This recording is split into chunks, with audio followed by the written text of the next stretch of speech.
Здравейте, приятели! Добре дошли на канала Вкусно Вали. И днес с вас ще правим една моя много любима торта. Отдавна искам да ви я приготвя, но ето, че моментът сега е настъпил и ще правим с вас тази торта. Тортата е карамелена целувка с ядки. Погледнете как изглежда. В тази торта всеки ще намери нещо свое любимо. В нея има и целувки, много ядки, карамел, какао. Изобщо всичкото това като съчетание прави един неповторим вкус, който предлагам днес да създадем заедно с вас. И така, за блатовите ми трябват 6 билтъка, 250 грама захар, 300 грама печени ядки. Аз използвам 60 грама фастъци и по 120 грама бадеми и лешници. Може да използвате също и орехи.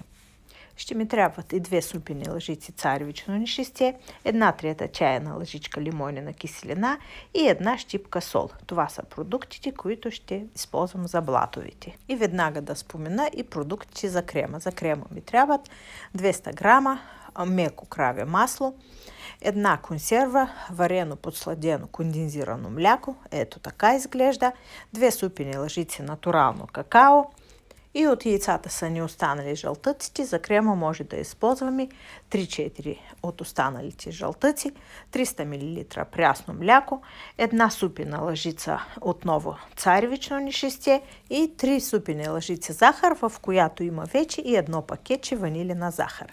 В началото трябва в блендера да смелим подготвените ядки и няма нужда да ги правим на прах, просто получаваме такива едри парчета ядки, които веднага смесваме с царевичното нишесте, приготвено за блатовите. Получава се ето такова състояние на ядки с царевично нишесте, а към белтъците прибавям щипката сол и започвам да разбивам.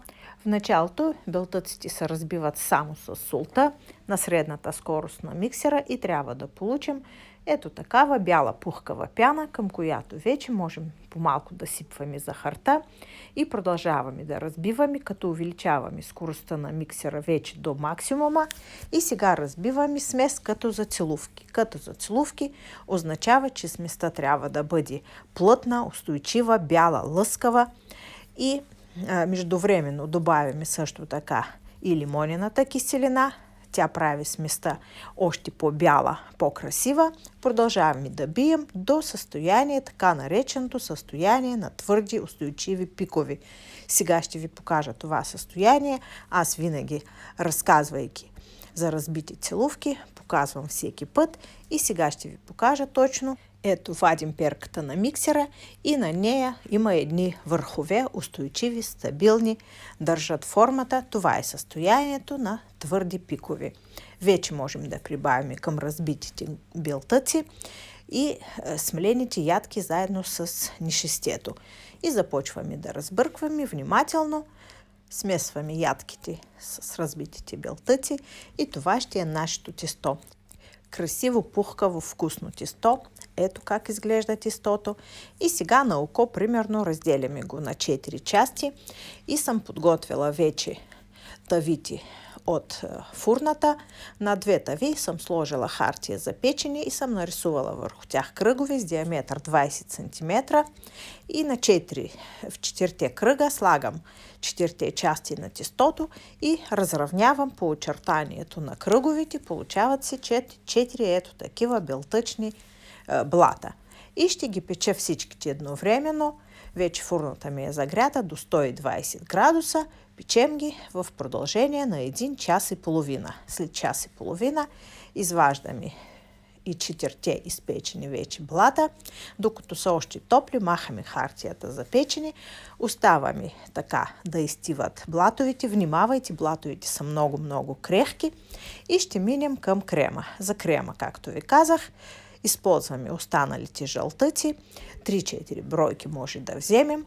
Слагаме веднага захарта и царевичното нишесте и мъничко от млякото. Млякото е 300 мл, 100 мл слагам тук. Останалите 200 мл от млякото съм сложила в малка тенджерка да се топли на котлона. А тези продукти тук разбърквам, получава се ето такава млечно-яйчена смес. Разбърквам много добре.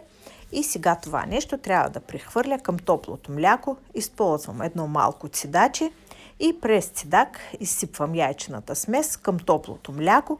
Продължавам да нагрявам сместа, постоянно бъркам и да не залепва за дъното и ще видите постепенно, ето показвам, тази смес започва да се сгъстява и се получава ето такава кремообразна структура. В момента, в който започне да бълбука и да завира, вече сваляме гъстата кремообразна смес и прехвърляме в друг съд, оставяме окончателно да изстине до стайна температура. През това време ще направим останалата част от крема. В една купа слагаме меко краве масло. Кравето масло разбиваме веднъж с миксера и ще добавим към него кондензираното подсладено мляко. Млякото е варено кондензирано мляко. Ето така изглежда то. Карамелено, гъсто и продължаваме отново да разбиваме с миксера, за да смесим маслото с кондензирано мляко. След това добавяме и какаото и отново разбъркваме с миксера и отново всичко трябва много добре да се размеси, за да се получи гладка еднородна смес. Ето показвам ви, ето такава гладка кремообразна смес се получава. И от този крем в една малка купичка отделям около 3 супени лъжици. С това ще мажем най-горната част на тортата, а в останалия крем прибавяме изстиналия сварен яйчен крем и двата крема заедно разбивам вече с миксера. Това ще бъде окончателно нашия готов крем за тортата. Хубаво разбъркваме. Жълтия крем трябва да е изстинал добре. Така че преди да смесите двата крема, все пак проверете температурата на жълтия крем. Когато той е вече с тайна температура, тогава смесвате двата крема. И всичко ми е готово за сглобяване на тортата. Ето това ми е основния крем. Имам малко по-гъст крем за горната част и започвам сглобяването. Върху дъската нанасям малко крем. Това се прави, за да не се плъзга тортата и се слага вече първия блат и започвам да сглобявам.